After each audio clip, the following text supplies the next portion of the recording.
La reprise des compétitions nationales, c'est le 20 mars 2021. Dans l'état-major des différents clubs, des initiatives sont prises ci et là pour une bonne entame. Une reprise qui ne peut s'effectuer sans l'aide des entraîneurs de qualité. Un entraîneur, c'est celui qui est là toujours pour entraîner les joueurs.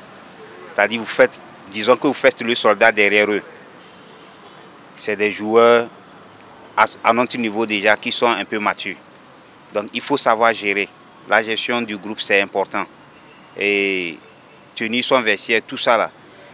Les entraînements, ce n'est qu'une phase. Donc, si vous travaillez bien à l'entraînement, vous êtes tranquille au niveau des matchs. On peut être entraîneur si on le veut bien.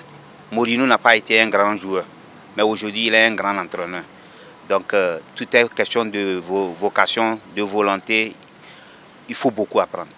Ces entraîneurs vivement sollicités dans chaque équipe s'adaptent bon gré mal gré, et cela sans compter les multiples difficultés qu'ils rencontrent dans l'exercice de ce métier.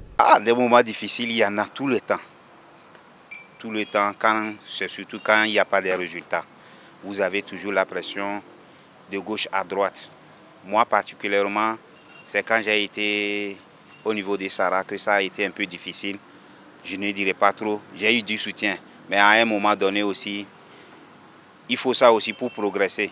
Il faut ça aussi pour être un grand entraîneur. À ce niveau, c'est surtout quand vous perdez un match, comment traverser la ville pour rentrer chez vous. C'est un peu très difficile.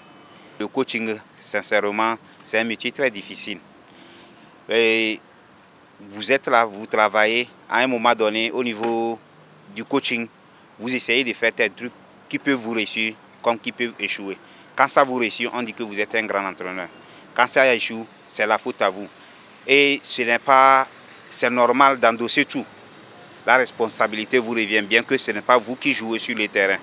Parce que c'est vous qui êtes devant, vous êtes le capitaine de bord qui dirigez tout. Donc c'est normal qu'on accuse l'entraîneur. On sait que c'est notre métier, on prend ça à bras ouverts. Il faut accepter ça pour être vraiment un grand entraîneur. Rappelons qu'en prélude à cette nouvelle saison, la Fédération togolaise de football a déjà organisé une formation dans le but de renforcer les capacités des entraîneurs de la première et de la deuxième division.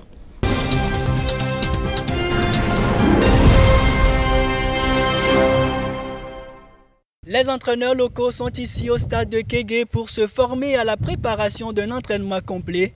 C'est un stage de recyclage et de remise en jambes qui porte sur un terme bien défini, le jeu au sol. Il y a plusieurs thèmes, donc on a choisi celui-là et on a travaillé ensemble et on a préparé l'entraînement comme ça. C'était un thème choisi au hasard. Je leur ai montré une méthodologie que j'ai appris en Belgique, de préparer l'entraînement, de préparer toute une saison, de préparer une semaine d'entraînement, préparer un mois et tout un cycle d'entraînement. Maintenant, c'est à eux de prendre ça en place. Vu que c'est des entraîneurs de première division, de deuxième division, ils ont déjà beaucoup d'expérience. C'est à eux maintenant, avec ce que j'ai donné comme matériel, c'est à eux de mettre en place leur propre entraînement. Cette formation semble être une aubaine pour ces entraîneurs de première et deuxième division qui repartent bien imprégnés de nouvelles techniques de football. Il y a certains trucs qu'on ne connaît pas, surtout les thèmes techniques au niveau du football. Il a encore appliqué aujourd'hui et à travers certaines techniques, vous allez parler aux joueurs et les joueurs doivent aussi connaître ces thèmes techniques là sur le terrain.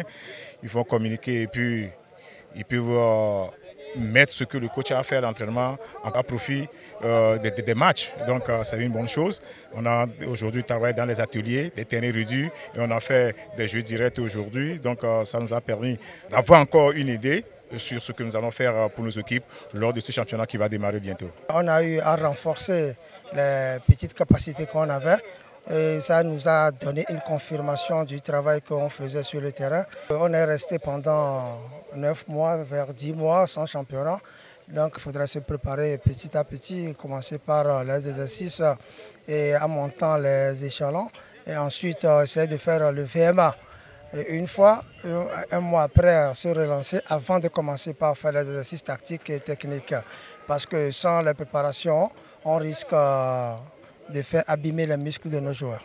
Ces cours dispensés sous forme pratique portent sur des exercices d'échauffement, des phases intermédiaires, le jeu et le retour au calme. Ces coachs attendent impatiemment de les mettre en pratique.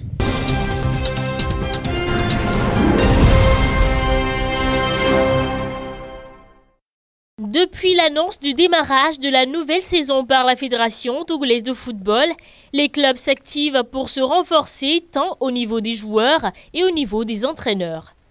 Si Senafi Aboué, ex-entraîneur de l'Entente 2, a rejoint l'AS OTR, Maurice Noutoudian, qui était aux commandes des douaniers l'année dernière, a fait le chemin inverse chez les jaunes de Koduvia-Kopeng et Konakwe. Ce dernier a été officialisé ce lundi. Gomido de Kpalimé se renforce avec Folie Gbadouégan, qui a fini meilleur buteur du championnat béninois la saison dernière. Un championnat béninois qui verra évoluer l'ex-entraîneur de Unisport à Sibabi Akpo. Il sera le coach des Panthères de Djougou. Du côté des joueurs, nouvelle aventure pour l'international Elam Ngavidji, qui change de club et de championnat. L'ancien joueur du FL Zeta au Monténégro rejoint la formation du FK Vilaznia en Albanie. En France, Laurent Zassigno, qui évoluait depuis au Stade Rennais, est prêté à Bastia.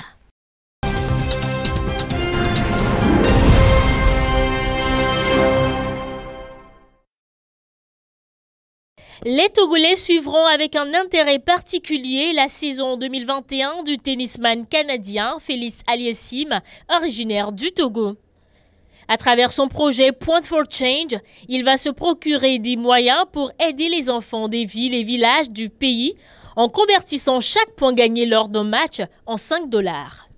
J'avais toujours l'intention en fait de redonner aux suivants, de redonner à la communauté, de redonner à ceux qui sont dans le besoin, à donner des opportunités à d'autres que moi j'ai eu la chance d'avoir. Pour moi, pour une première cause dans laquelle je m'engageais, je devais aller avec quelque chose qui était près de mon cœur.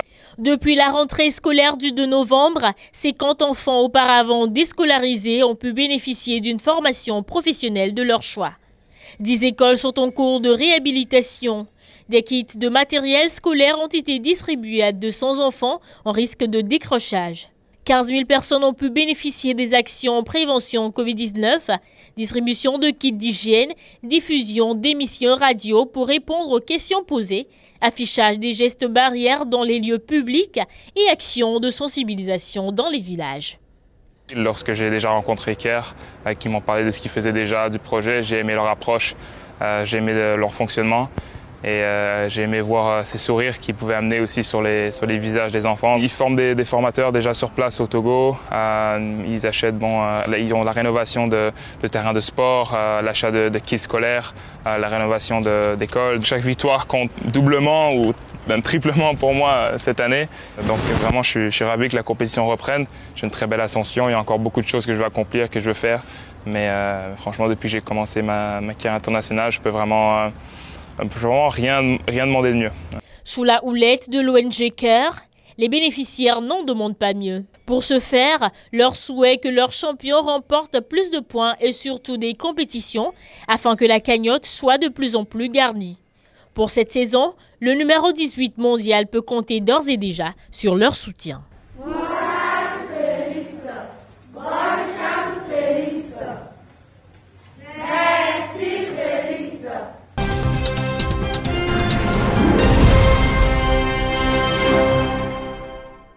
Vers de ma patrie, c'est la toute première œuvre de Didier Nagbé, un recueil d'une 50aine de poèmes que l'auteur lit intimement avec son pays.